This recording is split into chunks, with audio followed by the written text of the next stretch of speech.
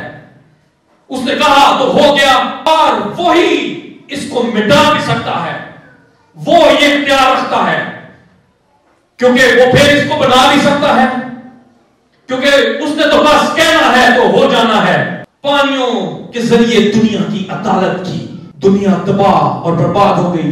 وہ گناہ جس کو وہ پانی کی طرح پی رہے تھے، اس نے پانیوں کے ذریعے ہی اس کو مٹا ڈالا، اور دنیا کی ساری گندگی اس نے فقط 40 روز میں دھو ڈالی، اور اتنا بلند وہ پانی ہو گیا کہ اس نے پہاڑوں کو بھی کراس کر دیا اور ان لیول سے بھی اوپر چلا گیا۔ ارادہ اس غضب کو جو وہ اپنے اندر رکھتا تھا، اس نے اس کا اظہار کیا، اور تمام انسان فقط نو کے ان کو ہلاک کیا۔ اب یہ عمل نیکی اور بدی کا یہ سلسلہ جس کا آغاز گڈ اور ایول کی پہچان کے درخت کے بارے میں آگاہ کر کر خدا نے آدم اور ہوا کو کیا تھا، نیکی اور بدی کا یہ سلسلہ اس کے بعد بھی جاری اور ساری رہنا تھا۔ لہذا اب خدا نے ایک نیا ارادہ جو اس کے ذہن میں پہلے سے موجود تھا، اس نے اس کو تشکیل دینے کی سوچی، اور ہم دیکھتے ہیں کہ کس طرح پھر مختلف ادوار میں اس نے اپنے پاک بندوں کو، انبیاء کو بھیجا، اور خدا کے بارے میں قوم کو آگاہ کریں تاکہ وہ گناہ سے باز آئے، کیونکہ قوم سرکش ہو چکی تھی، غیر معبودوں کے پیچھے دل لگا چکی تھی۔ لہذا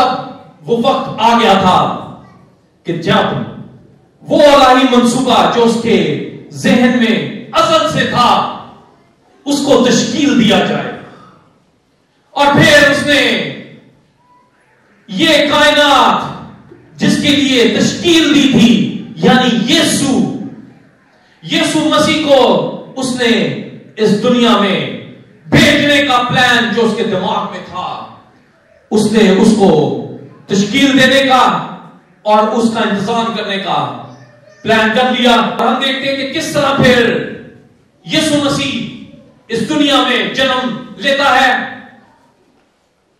وہ نور جس کو ہم نے پہلے دن دیکھا، جس کو اس نے تاریکی سے جدا کیا، اب ایک نئے انداز میں ہمارے پاس آ رہا تھا۔ وہ نور جو وہاں موجود تھا پہلے دن سے، جب اس زمین کی بنیاد ڈالی جا رہی تھی، وہ خدا کے ساتھ تھا۔ اب خدا نے اس کو مجسم کر کر اس دنیا میں بھیجنے کا پلان جو بنایا ہوا تھا، اس کے انتظام کرنے کا وقت آن پہنچا تھا۔ اور ہم دیکھتے ہیں کہ کس طرح پھر یسوع مسیح کی وہ پیدائش ہوتی ہے، جس پر مجوسی، گڈریے، یہ پوری کائنات ایک ہلچل، ایک جوش اور بلبلے میں ہمیں نظر آتی ہے، اور کس طرح پرمسرت طریقے سے وہ یسوع کو ویلکم کہتے ہیں، اور فرشتے گیت گا رہے ہیں، صدائیں بلند ہیں، اور اسی طرح ہم ایک ستارے کو دیکھتے ہیں، ایک نور کو دیکھتے ہیں، جو کہ اس جگہ جہاں یسوع وہ نور پیدا ہوا، دنیا کا نور پیدا ہوا، وہاں آن ٹھہرا ہے۔ یہ ریئر سٹار جو کہ اپیئر ہوا، کیونکہ مارننگ سٹار یسوع مسیح وہاں پیدا ہوا ہے۔ آمین۔ یہ اس بات کا ثبوت ہے کہ وہ نور خدا کو کسی نے نہیں دیکھا، اور کیونکہ خدا نور ہے تو اس کا بیٹا وہ بھی نور ہے۔ کیونکہ خدا سے جب موسیٰ نے کہا کہ میں تیرا دیدار حاصل کرنا چاہتا ہوں اور میں تجھے دیکھنا چاہتا ہوں، تو خدا نے اسے کہا تو مجھے نہیں دیکھ سکتا، کیونکہ تو اگر مجھے دیکھے گا تو مر جائے گا، لہذا تو مجھے پیچھے سے جاتے ہوئے میرا ایک گلمپس دیکھ سکتا ہے، ایک جھلک دیکھ سکتا ہے۔ تو موسیٰ نے بھی مکمل طور پر خدا کو نہیں دیکھ پایا۔ اسی طرح